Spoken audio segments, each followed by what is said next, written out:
दिसंबर 2025 गीता जयंती के पावन अवसर पर मध्य प्रदेश के मुख्यमंत्री डॉक्टर मोहन यादव ने इंदौर में अंतर्राष्ट्रीय गीता महोत्सव के अंतर्गत नवनिर्मित गीता भवन का लोकार्पण किया। कार्यक्रम में बड़ी संख्या में साधु संत, विद्वान, जनप्रतिनिधि और नागरिक उपस्थित रहे।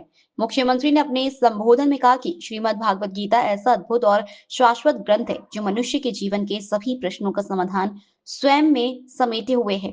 गीता का ज्ञान संपूर्ण सृष्टि की चेतना और ज्ञान का मूल आधार है, जिसमें भगवान श्री कृष्ण ने धर्म, कर्म और जीवन के मर्म का वास्तविक मार्ग प्रदर्शित किया।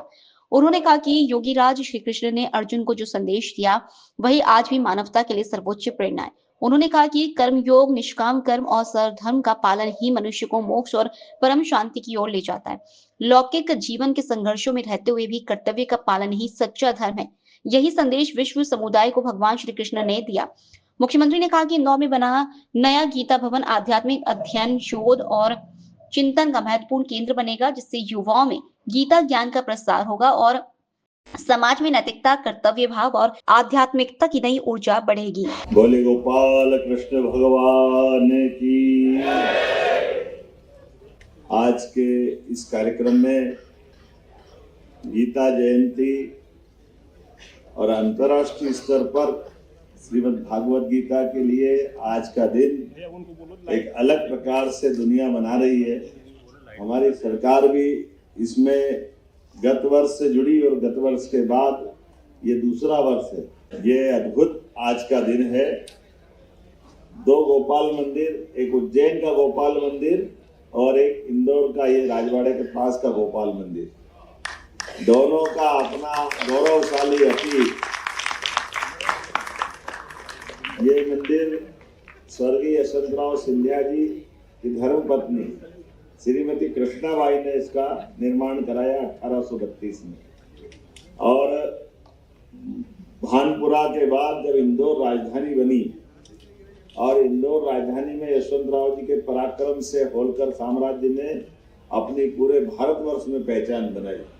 ये गोपाल कृष्ण का मंदिर भी अपनी अलग से पहचान बना करके पूरे देश में महारानी जिनने महेश्वर से राजधानी चलाई, अहिल्याबाई ने अपनी धाक और साख बना करके सनातन संस्कृति।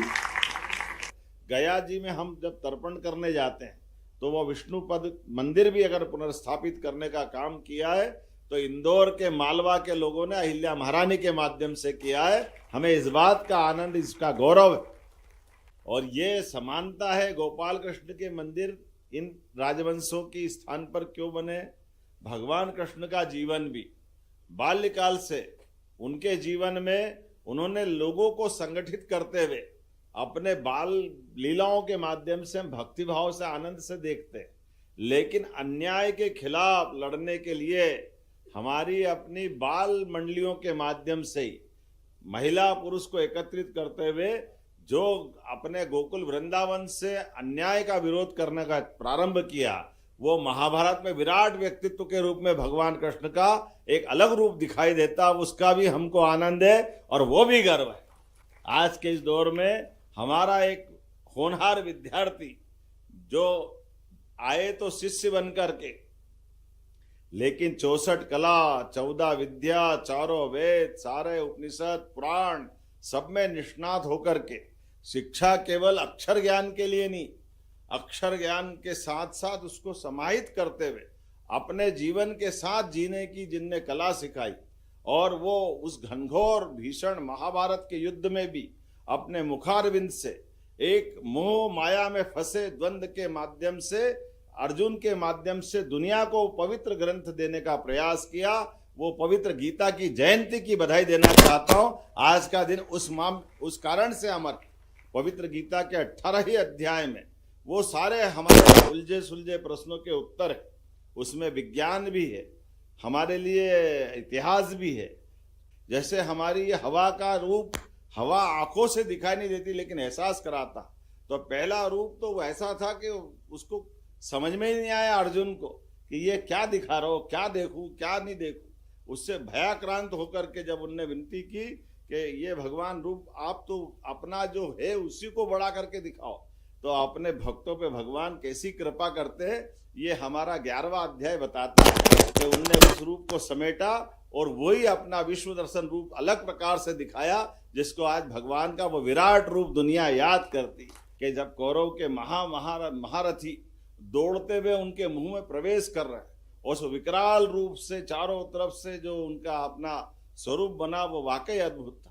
तो जीवन से मृत्यु का भय खत्म करने के लिए भगवान कृष्ण ने जो ये पवित्र ग्रंथ दिया, हर एक बार हर एक तरह से ये 3 प्रमुख मार्ग, भक्ति का मार्ग, ज्ञान का मार्ग और कर्म का मार्ग, तीनों मार्गों से मोक्ष की प्राप्ति होती है। ये विराट व्यक्तित्व के माध्यम से पवित्र उनके मुखारविंद से जो गीता की उत्पत्ति हुई, ऐसे गीता की जयंती के अवसर पर अगर मध्य प्रदेश सरकार के माध्यम से पहले तो जोरदार अभिनंदन श्रीमान नरेंद्र मोदी जी का करें, श्रीमान नरेंद्र मोदी जी का, जिनके माध्यम से हमारी स्मार्ट सिटी योजना के आधार पर ऐसे गौरवशाली अतीत को जुटाने के लिए भोपाल में लाल परेड ग्राउंड पर 3500 बटकों के साथ गीता पाठ का बड़ा कार्यक्रम करा था, उसका वर्ल्ड रिकॉर्ड बना था।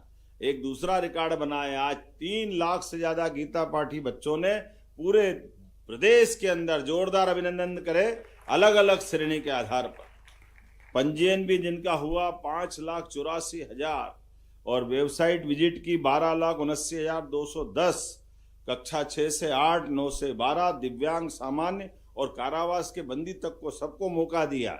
और पुरस्कार भी इसलिए 88 लाख के पुरस्कार दिए जा रहा है, जोरदार अभिनंदन करें।